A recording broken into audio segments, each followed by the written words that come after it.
Hey everyone, it's Rihanna and welcome back to another video. This is going to be a TV review on season 2 of Marvel's original Netflix show, Daredevil. Now I did a season 1 review on Daredevil which is spoiler filled, but I'll leave the link here if you want to go check it out, and this review will also have spoilers in it, so if you haven't watched season 1 and season 2 of Marvel's Daredevil then I suggest you go do that, then come back. Fair warning, I haven't read any of the comics that this show is based off of, so I'm just purely reviewing the show. Season 1 of Daredevil was by far one of my favourite TV shows of 2015 and I could not wait for season 2. They were bringing in Punisher, they were bringing in Elektra, and I could not wait.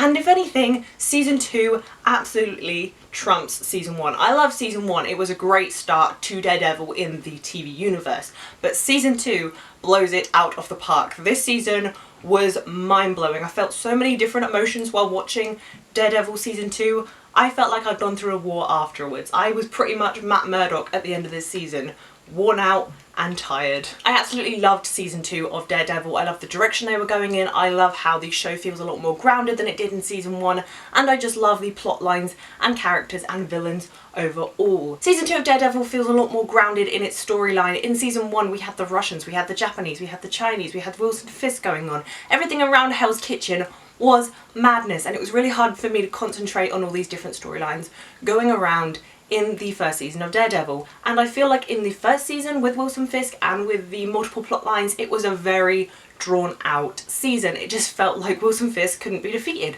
and that's great because he was a great villain, but I feel like in season 2 it's more grounded and it's more confident in what he wants to be as a show, with its characters, with its writing and with its plot lines. That's not to say the writing of season 2 is worse than the writing of season 1. If anything, I think it's better just because it feels a lot more straightforward and easy to follow than the first season. What I really liked about Jessica Jones as a TV show is that the villain in Jessica Jones felt a lot more personal to Jessica. In the first season of Daredevil it was a very kind of widespread city fear going on plotline with Wilson Fisk and Daredevil, whereas in season 2 there is a lot more of a personal battle for Matt Murdock. Season 2 keeps you gripped in the storyline from start to finish, and it doesn't have to overcrowd itself to be entertaining and to be gripping for you to keep wanting to watch the show. It does it all by itself with its characters and with its plot lines. Season 2 is incredibly smart, bringing back plot lines and tying things up from the first season in its second season. For example, Black Sky, the weapon that Stick killed in episode 7 of first season, and they bring that in to the last half of Daredevil season 2. I'll get into that much later on in this review. And they also bring back characters like Madame Gao, who kind of vanished in the middle of season 1, and obviously Wilson Fisk, who is in jail, and we get to see what Wilson Fisk has been up to while he's in the jail and why he wants to take over the jail. Each episode in season 2 of Daredevil is as good, if not better, than the previous episode, and it always leaves you on a cliffhanger with so many questions, making you want to hit that continue button as soon as the episode ends. I don't need to wait 15 minutes, Netflix, I want it now. I think I like the pacing of season 2 a lot more than the pacing of season 1. As I said, it was a very stretched out season with its characters and with its villain. In season 2 it gets a little bit slower towards the middle, towards episode 7, when the trial of Frank Castle kicks in, but even then they managed to keep it entertaining with his mad outbursts. I love Punisher, we'll get back onto that later. I'm sorry, I'm going off topic. And Daredevil is an incredibly made show. I love the costuming, I love the cinematography, it is gorgeous. I love the use of yellow and purple and bright colours on this show. It just makes it feel so gritty and so beautiful to look at. And among other things, the editing and the music in the show is fantastic and just adds 10 times to the tension of the show, but nothing beats the fight sequences in Daredevil. Daredevil has some of the best fight sequences I've seen on screen, that's films or TV. It's just flawless direction, flawless cinematography, flawless choreography overall. I just can't get over some of the scenes in season 2. That one-shot fight sequence in episode 3 of season 2 completely threw season 1's corridor fight sequence, which is just incredible, out the window. He was through the stairwell, he was down the corridor, and it was just shot flawlessly. One-shot fight sequences are definitely my weakness. And with any other Marvel property, obviously Daredevil has tons of Easter eggs, including lots from Jessica Jones. A name drop was happening when they were talking about vigilante activity in Hell's Kitchen, and Hogarth turns up in the end of episode 13, who is from Jessica Jones, who offers Foggy a job at her law firm. Season 2 of Daredevil felt a lot more brutal and bloodier than the first season, and that's probably to do with the presence of the Punisher, aka Frank Castle, who's played by John Bernthal in the show. I thought he killed it. I absolutely love the Punisher in this show. one tiny little scene and you can already sympathise with his character and his backstory. His family was killed in a crossfire in a massive shootout between the gangs of the cartel and the Irish and the Dogs of Hell, hence why he is wanting to get revenge on them. The conflicting morals and dynamics of the Punisher and Daredevil in the show is done so fantastically. Obviously Daredevil believes in not killing for justice, whereas the Punisher obviously feels like the people who have done wrong need to be punished and need to be killed. I love little things that the Punisher did, like calling Daredevil red, and when they were trying to torture him for information. They could do anything to anyone, they could do anything to him and he would not give up anything. But as soon as his dog was involved, he was like, I will tell you everything.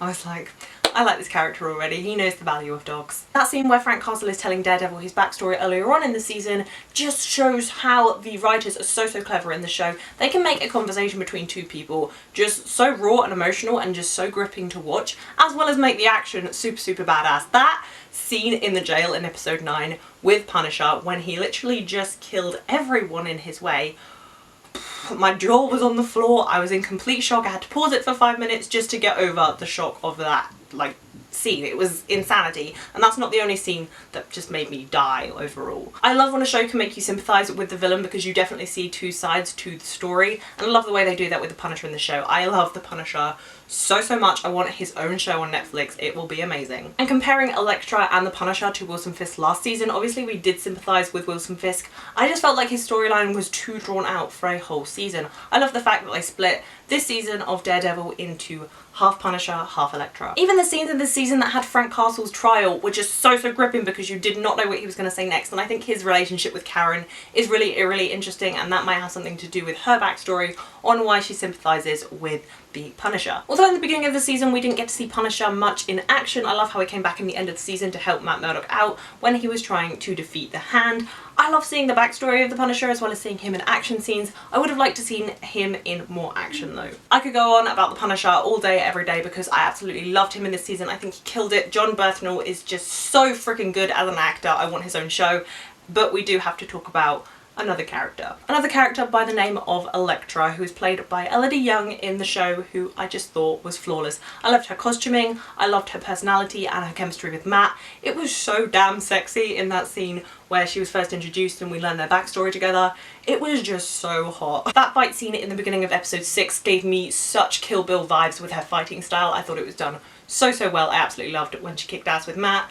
What a team. Squad goals. The connection that Matt Murdock and Elektra have is just something that cannot be replicated. I mean, in this season, Matt and Karen get a lot closer, they try to get in a relationship, but when Elektra shows up, things just get far too complex as she's trying to get Matt's help investigating into her business claims. Because Matt and Elektra have been through so much together, they're the only two people that let each other in, and I just think they have a really cool chemistry together.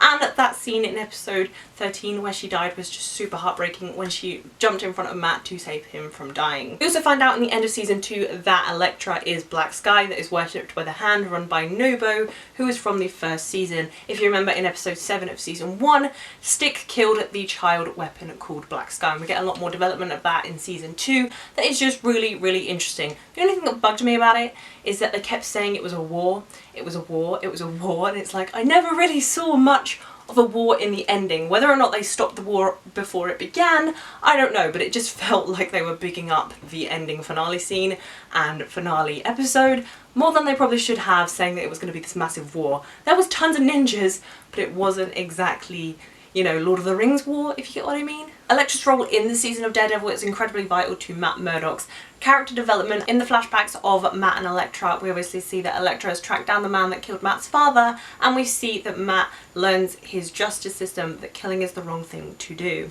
We see Stick come back. He's the one that trained Elektra, he's the one that trained Matt, and Elektra and Stick's relationship is really interesting, a complex father-daughter relationship, and her as a child was just so complex and disturbed as she killed someone and she thought it was the right thing to do. And now at the end of season 2, she's really seeing where she's done wrong, and she doesn't want to be the Black Sky, she doesn't want to be the leader and the worshipper that the Hand want. And obviously in the last episode, Stick kills Nubu, and the last time we see Elektra is in the tomb. I'm assuming it's going to be reborn in season 3, but not the same. It's like the Lazarus pit of Arrow. She's just not going to be the same after she is reborn. Elodie Young, who plays Elektra in the show, is such a freaking badass. I love her as a character. She's super complex, and I love super complex badass female characters. Seeing her background and seeing her fighting skills was just awesome. I loved Punisher and Elektra this season.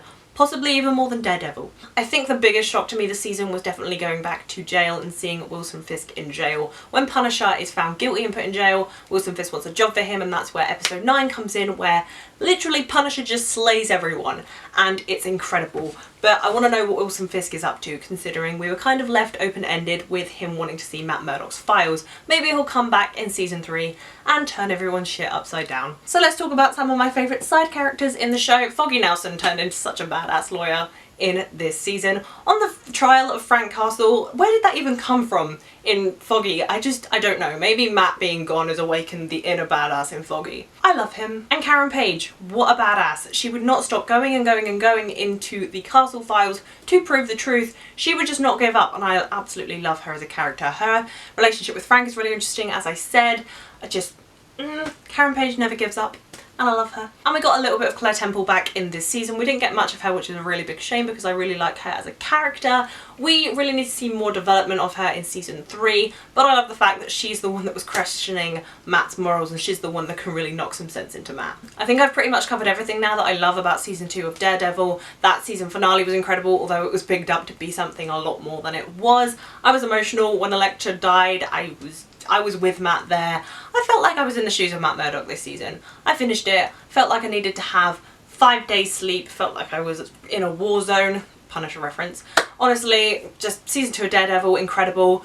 So much better than season 1, and even though I love season 1, it's such a fantastic season. Season 2 blows it out of the park. I love Elektra, and I love Punisher. The fact that they brought those characters in really aided plot and the characters, and just how this season went overall, with its pacing, with its action, with everything. I just want to go watch season 2 again because it was so freaking good. I can chill down now because that was so much to get through, but tell me what your thoughts are on season 2 of Daredevil down below in the comments, and what are your predictions for season 3, because there better be a season 3.